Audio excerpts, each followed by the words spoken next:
John Maynard Keynes y la revolución económica del Estado.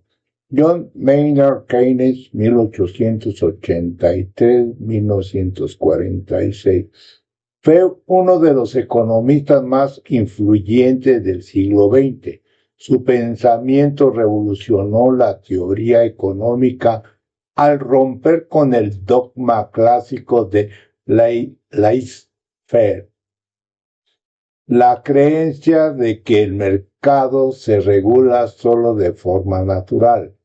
Keynes sostuvo que en situaciones de crisis profunda, el mercado por sí mismo no puede garantizar el pleno empleo ni la estabilidad, porque la intervención activa del Estado, ¿por qué la intervención activa del Estado es indispensable para rescatar a la economía?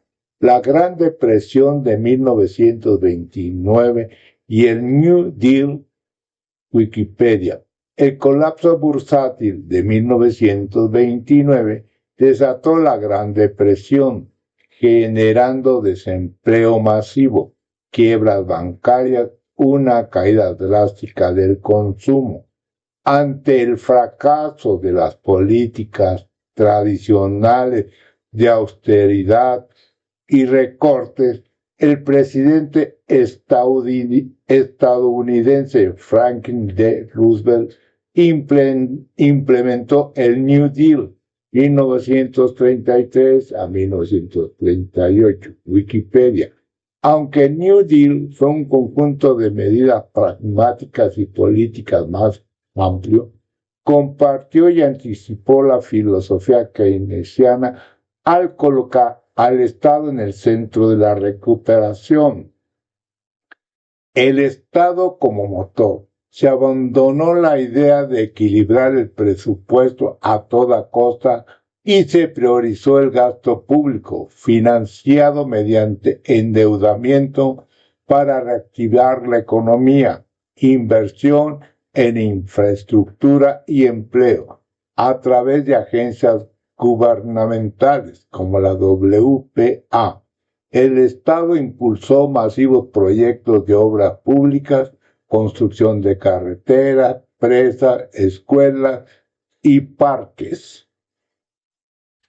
Wikipedia. Impacto social. Estas obras no solo modernizaron el país, sino que dieron empleo directo a millones de ciudadanos desocupados, devolviéndoles el poder adquisitivo para reactivar el consumo interno y la demanda agregada. Después vamos a platicar más sobre el análisis de esta teoría de la ocupación, del interés y el dinero de J.M. Keynes.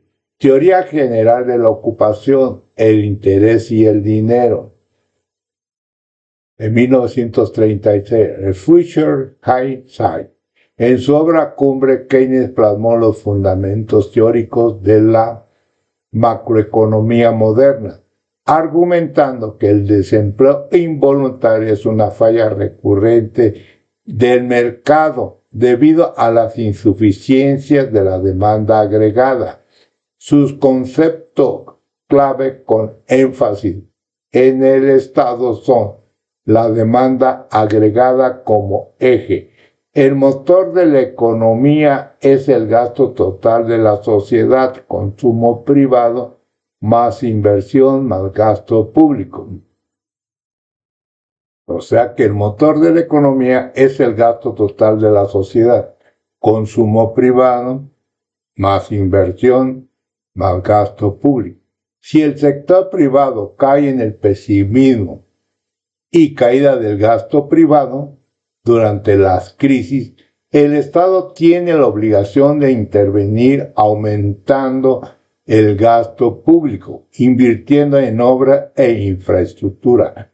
Esto genera un multiplicador. El dinero gastado por el gobierno crea empleos y estos trabajadores a su vez gastan su salario en bienes y servicios, reactivando toda la cadena económica.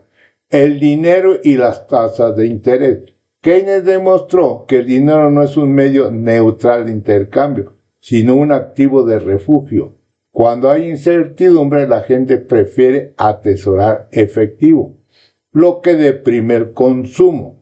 La política monetaria, bajar las tasas de interés, combinada con la política fiscal expansiva, ayuda a movilizar este dinero e incentivar la inversión. Future hindsight. En resumen, para Keynes, el Estado dejó de ser un simple espectador neutral para convertirse en el salvavidas indispensable encargado de moderar los ciclos económicos, garantizar el empleo y sostener la estabilidad social en tiempos de crisis. ¿Tú crees que J.M. Keynes es el Karl Marx de los capitalistas? La comparación es muy acertada en términos de impacto histórico, aunque con diferencias fundamentales en su visión del sistema. A menudo se describe a Keynes de esa manera porque salvó al capitalismo de sí mismo. Así como Karl Marx analizó las contradicciones internas del sistema capitalista para predecir su colapso inevitable, John Maynard Keynes analizó esas mismas fallas, como la crisis recurrente y el desempleo masivo, pero con el objetivo diametralmente opuesto de reformarlo y preservarlo, no de destruirlo, o sea, no destruir el capitalismo. Los puntos claves de ese paralelismo son el diagnóstico de las crisis. Ambos coincidieron en que el libre mercado no se autorregula de manera automática hacia el equilibrio y el bienestar general, sino que es propenso a crisis profundas y a la concentración de la riqueza, sino que es propenso el capitalismo a crisis profundas y a la concentración de las riquezas, o sea, que las crisis que tiene el sistema capitalista son cíclicas. La solución opuesta. Marx concluyó que la única salida era la abolición de la propiedad privada y la superación del sistema capitalista mediante la lucha de clases. Keynes concluyó que el capitalismo era el sistema más eficiente para generar riqueza, pero requería una revisión profunda y la intervención correcta del Estado mediante gasto público, impuestos y regulaciones para corregir sus fallas y evitar revueltas sociales o revoluciones comunistas. En resumen, si Marx fue el gran crítico que pronosticó la caída del capitalismo, Keynes fue el arquitecto pragmático que le dio las herramientas de intervención estatal para sostenerlo con vida durante el siglo XX.